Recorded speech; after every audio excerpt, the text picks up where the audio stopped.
যদিও আপনারা সমালোচকদের মারেন গুলি, কিন্তু আমি সেই সমালোচকদের ভালোবেসে দেই ফুলে ভরা ঝুড়ি। কেননা অধিকাংশ সমালোচকেই মানুষের খারাপ দিক নিয়েই সমালোচনা করে। সেক্ষেত্রে এই সমালোচকদের মাধ্যমে জীবনের সবচেয়ে বড় বড় ভুল ত্রুটিগুলোই খুব দ্রুতই শুধরানো যায়। কারণ মানুষ ওই কাজটাকেই সবচেয়ে বেশি গুরুত্ব দেয় যে কাজ না করলে সমালোচক কিংবা লোকে কি বলবে।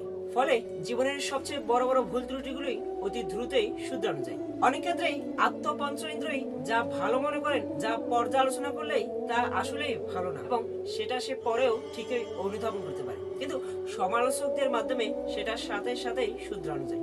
অর্থাৎ অনেক আত্মসৃষ্টি বা কোনো কিছুকে পরিপক্ক করতে হলে প্রয়োজন সমালোচনা। সেই সমালোচনার মাধ্যমে সেটা ভালো কি মন্দ সহজে যাচাই করা যায়। আর সাধারণত কেউ ভালো জিনিস নিয়েই সমালোচনা করে না, প্রতিহিংসার কারণে সমালোচনা করলেও সেই সমালোচনাই বেশি দিন টিকে না। এজন্যই আমি বলি, সমালোচকদের আপনারা মারেন গুলি, কিন্তু আমি সেই সমালোচকদের ভালোবেসে দেই ফুলে ভরা ঝুড়ি।